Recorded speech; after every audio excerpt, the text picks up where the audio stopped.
Hola, ¿cómo estás? Espero que estés súper bien. This is Tamara Marie, host of the Learn Spanish con Salsa podcast. Now, before we jump into this episode, I wanted to let you know about a special opportunity that you're definitely going to want to take advantage of, especially if your goal is to become fluent in Spanish. For a limited time only, my team is opening the doors to listeners of the podcast to take advantage of a free language coaching session. Now, in this session, it's not just we're teaching you about verbs or grammar, but we're really going to do a deep dive into what are your goals for learning Spanish, assess where you are on your journey to fluency at the moment, and help you map out a 90-day plan for how you can get to fluency. So we are going to help you take your Spanish to the next level, whether you're afraid of speaking Spanish or you just get a little bit nervous when you're talking to native speakers, or maybe you've got some of the basics down, but you really know that you struggle with getting your Spanish to flow and your listening skills aren't up to par. Whatever it is, even if it is a specific grammar issue, we will help you map out how to tackle that. And normally these sessions do cost, so we are offering a few slots for free. There are limited spaces available and they'll only be open up through the end of the month. So make sure you sign up. Go to SpanishConSalsa.com/coach. That's SpanishConSalsa.com/coach to book your free language coaching session where we will help you map out a 90-day plan to get to Spanish fluency. Okay, let's get started with the episode.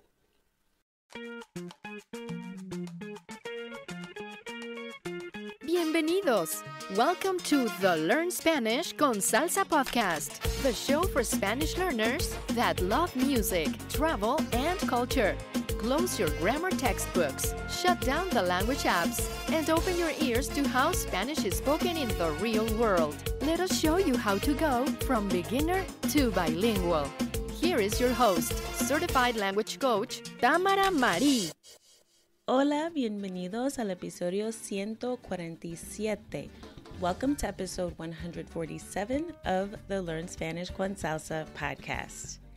Now, this week, we are going to be talking about a super important topic. Now, if you've been learning Spanish for a while or if you're just getting started, it's really important to know how to answer some simple questions in Spanish. And in this episode, I'm going to cover 5 questions that you absolutely must be able to respond to in Spanish if you are going to become conversationally fluent in the language.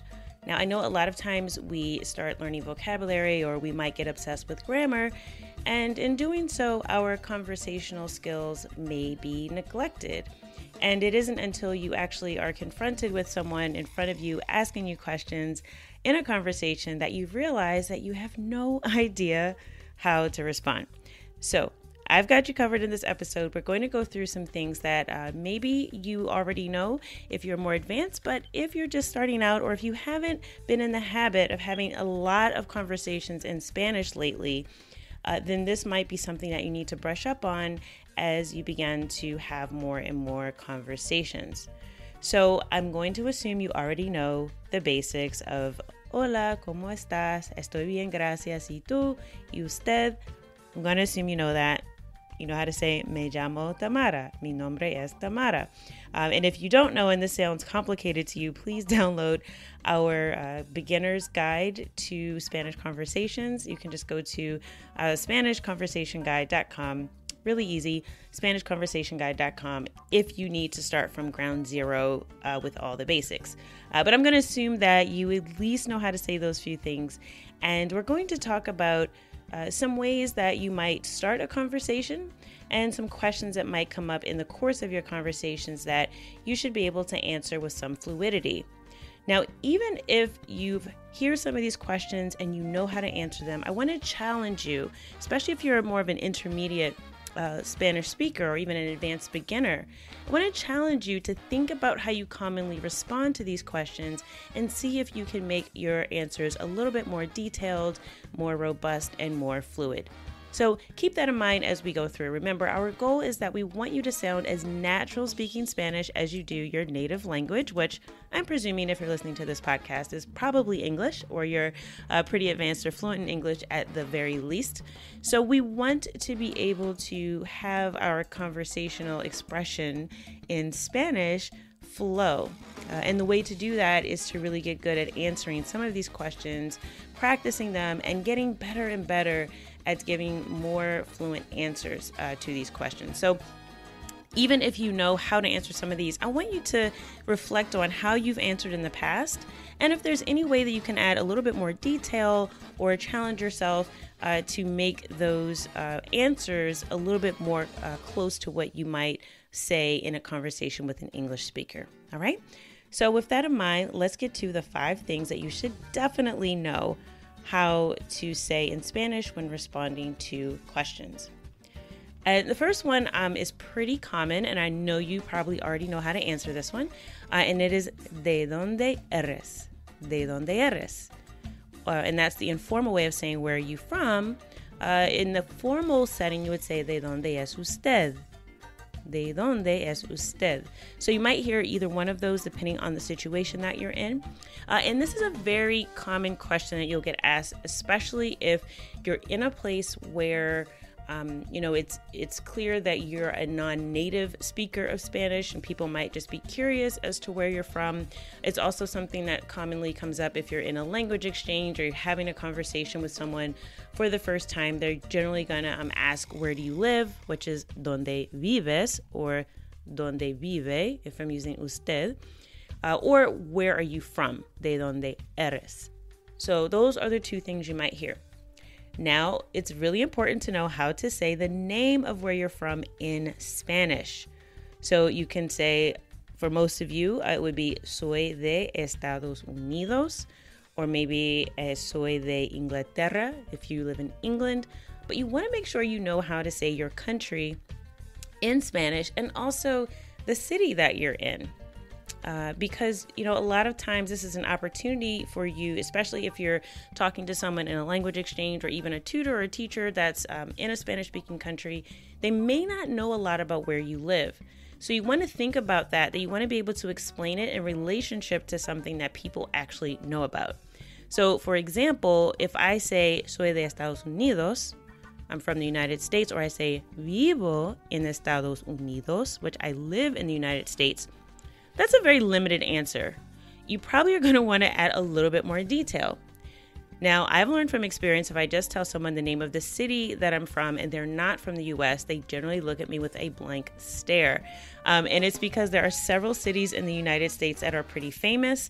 So you probably want to learn how to talk about where you live in relationship to one of those cities.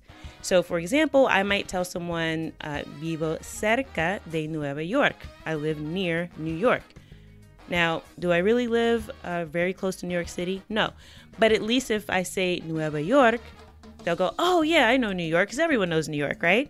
You can also say vivo en la costa este. Vivo en la costa este. So I live on the East Coast, or vivo en la costa oeste. Vivo en la costa oeste. I live on the West Coast. Or you can say vivo cerca de Los Angeles. Even if you live 6 hours from LA and you're in Northern California, right? Generally, no one's going to really know that. Now, if you want to get into the intricacies of explaining that, vivo en el norte de California, es como 6 horas de Los Angeles. That's very, very helpful because, again, you want to be able to describe where you live in relationship to something or somewhere that people understand. So keep that in mind and work on this, right? You want to think about how would you really explain this to someone who's not from where you're from and doesn't really know that much about the U.S. Now, obviously, if you're talking to someone in the U.S., you can just say the city that you're from or the state. But make sure you know how to say that in Spanish. Don't just revert to, yo vivo in Virginia, because you would say Virginia, right? So just, again, know the pronunciation and just kind of use the Spanish pronunciation rules for your city when in doubt. Like, for instance, for Chicago, you would probably say Chicago. Just try to, again, keep that. You don't have to, some people think that's a bit extra. But I just tend to like to keep my pronunciation flowing. So I won't say, yo vivo in New York. I'll say vivo en Nueva York. So, just kind of keep that in mind. So you want to be able to describe where you're from in relationship to something that people really understand. All right. So that's the first question you should definitely know how to answer. De donde eres o donde vives. And it's not de donde vives. So if you're asking someone else this question, de donde eres is like from where are you? Or donde vives, where do you live? There's no de donde vives, okay? So after you kind of get that out of the way, you try to explain to someone where you live in relationship to a city that people actually may have heard of. Then you're going to go into answering another very common question. ¿A qué te dedicas? ¿A qué te dedicas? Or ¿a qué se dedica? In the usted form or the formal way. And that's, what do you do for a living, right? Literally, like, to what are you dedicated? What's your profession? Someone might also ask you, ¿qué haces? Like, what do you do? ¿Cuál es tu trabajo? What's your job? So you should definitely know how to answer that, And again, for this is one that people get tripped up on, especially as beginners. It's when you're talking about your profession, you don't use the word a or an, right? Like, I wouldn't say I am a teacher if I'm speaking Spanish. I would just say soy profesora or soy maestra, not soy una profesora or soy una maestra. So keep that in mind. You would just say the name of your profession. So for instance, if you're a nurse, you would just say I am enfermera. I am a nurse, but you don't use una in Spanish. So soy enfermera is the grammatically correct way to answer that question. Now again, if you already have that down, and you don't want the conversation to simply cut off with that one short statement, I encourage you to add more details to this. So maybe you want to explain where you work. Okay, entonces, yo soy profesora de inglés, trabajo en una escuela secundaria. And, you might want to, talk about how long you have been doing your profession. Or you might want to talk a little bit about what your day is like. Normalmente, and yo vivo en casa, o no vivo, perdón. Normalmente trabajo en casa. So I work at home like many people are have been for the past 18 months or 2 years or so. Or you might want to say, trabajo en una oficina con un equipo de 10 personas. So I work with a team of 10 people. Me gusta mi trabajo porque me da la oportunidad de enseñarles a mis estudiantes muchas cosas importantes. So, you want to be able to talk about your job. I like my job because I get to teach students really important things, or I get to influence the next generation if you're a teacher. But you want to, again, think about what you want to communicate about your job instead of just saying, soy profesora, right? Soy enfermera. Soy gerente. I'm a manager. Add more details to that. Talk about where you work. Talk about what you like about your job. Talk about what you don't like, maybe. But this is a place where you can definitely begin to add more detail and more fluidity to your conversations, and practice that so that the next time you're asked, you really have an answer ready to go. So again, if you're a super beginner, I would just kind of stick with the basics. But if you're advanced beginner or intermediate, try to push yourself to be able to say more things about your job a little more fluidly. And even, of course, if you're a student, you can say soy estudiante, and you can talk about the subject that you're studying and why you like that. So that's some important vocabulary for you to get to. All right. Okay. So we got 2 so far: de donde eres, or donde vives, and a qué te dedicas. Another very common question that comes up is, ¿dónde aprendiste español? Or ¿cómo aprendiste español? Right? So how or where did you learn Spanish? And this is super common. Again, if you start talking to someone in Spanish, this happened to me at the gas station actually a few weeks ago. The clerk at the desk, I noticed that she spoke Spanish, and so she was kind of struggling to find a word, so I just responded to her. And then she was like, "Oh, hablas español?" I said, "Sí," and she's like, and so she's asking me like, ¿dónde aprendiste?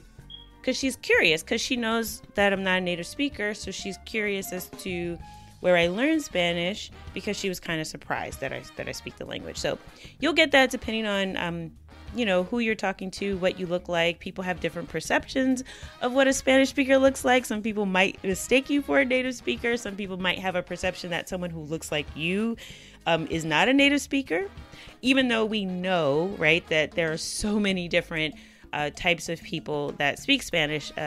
Being a Spanish speaker is not a race, right? It doesn't have a look.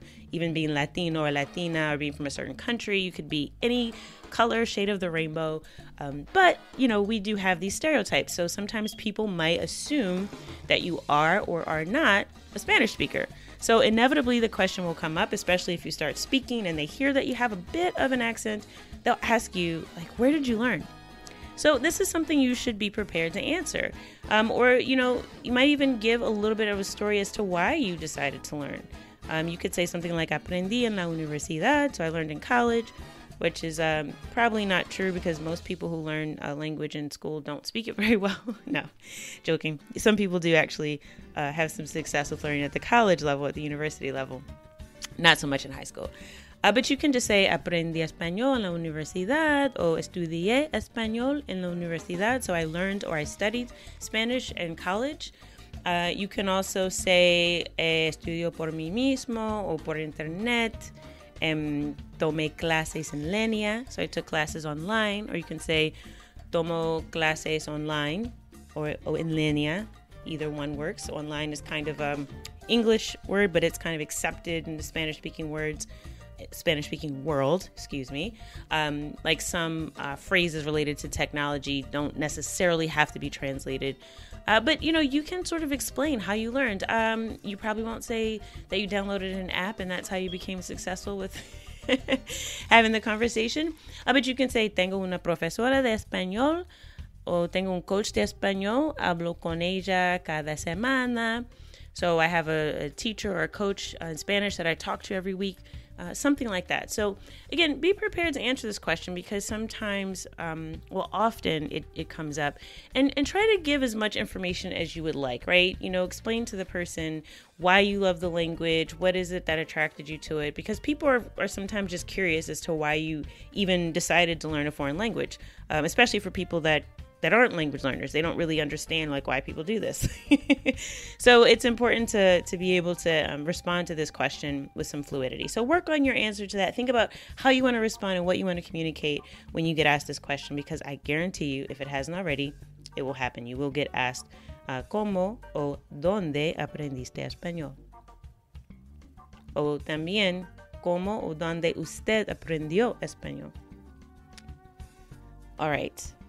The next question, this could come in a variety of ways that you should be able to answer, is related to your family. So someone might ask you, ¿tienes hijos? Do you have children? ¿Cómo es tu familia? They might ask you if you're single, soltera, soltero, or married. ¿Tienes esposo, esposa? Do you have a husband or wife? So in general, something might just come up about family, right? And it could come in a couple of different ways. O con quién vives, like who do you live with, right? And so you want to be able to talk about your family, right? You might want to say, vivo con mi esposo y mi perrito. I live with my husband and my dog, my puppy. You might want to say, be able to say your children's names and ages. Tengo 3 hijos. And hijos works even if you have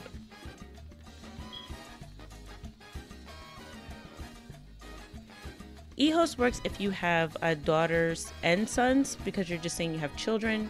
If you only have daughters, you would say hijas.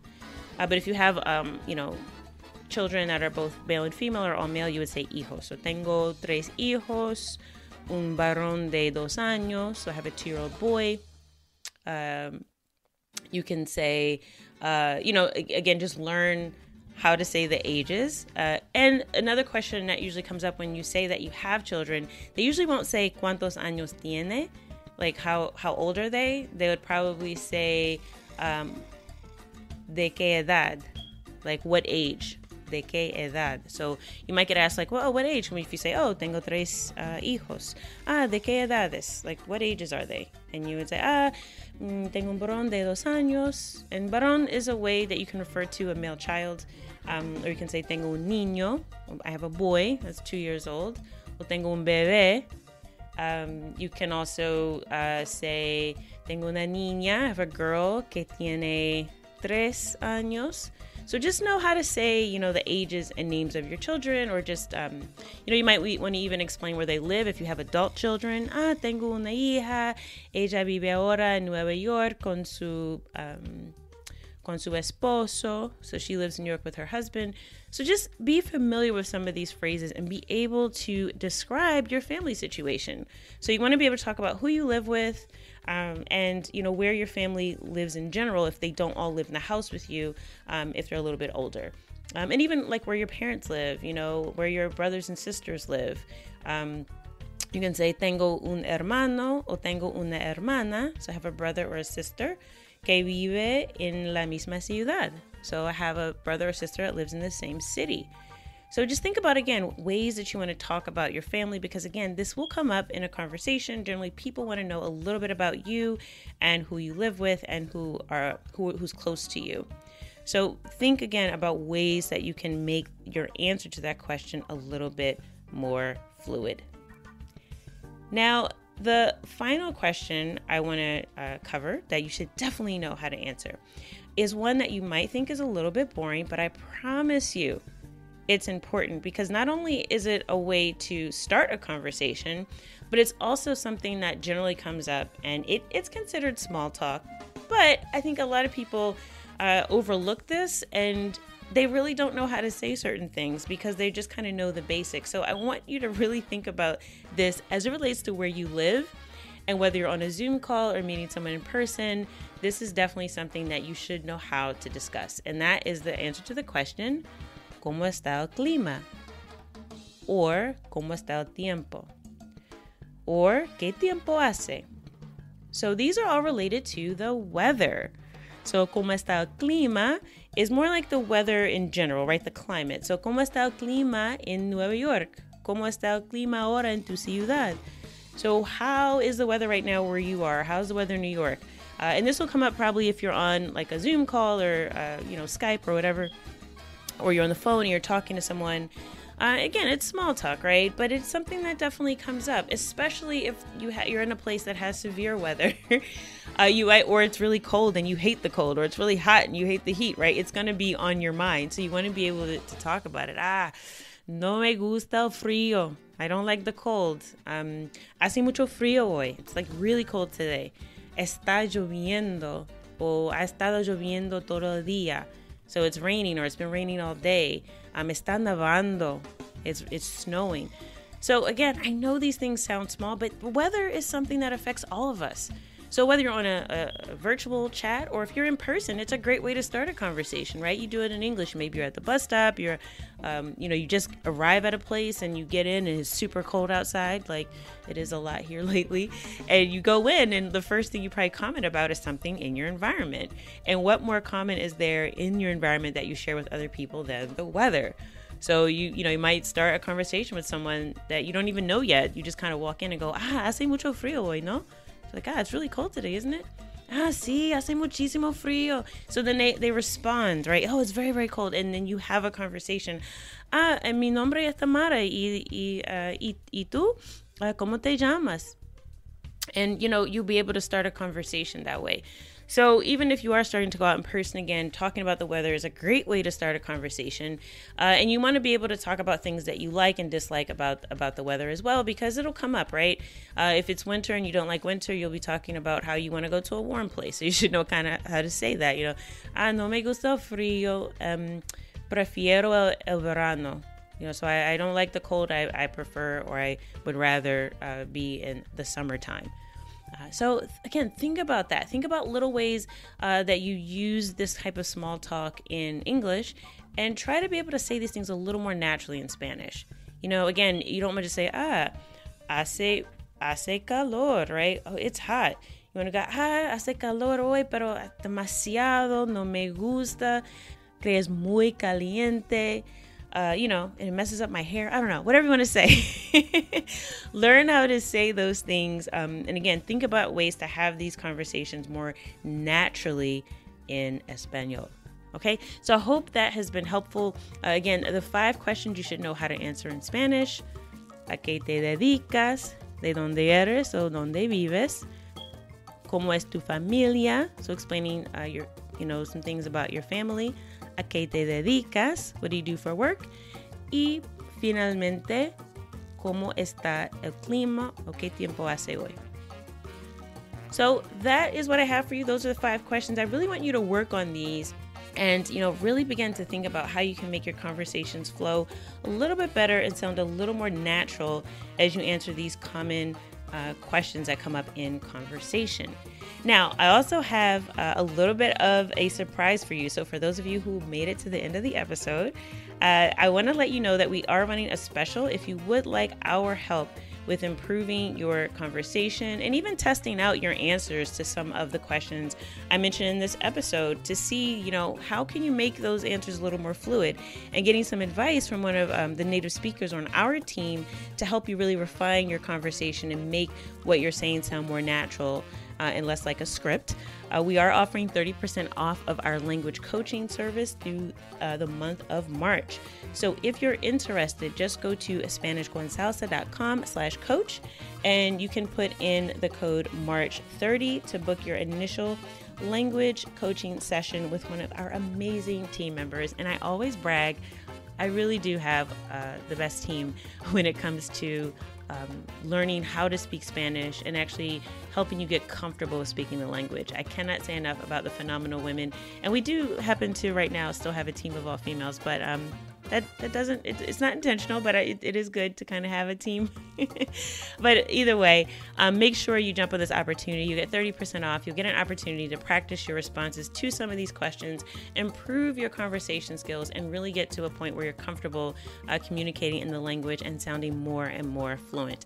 So again, SpanishConsalsa.com/coach to take advantage of that opportunity of 30% off coaching during the month of March. And as always, como siempre, I hope that something you heard in today's episode has helped you go one step closer from Spanish beginner to bilingual. Hasta la próxima.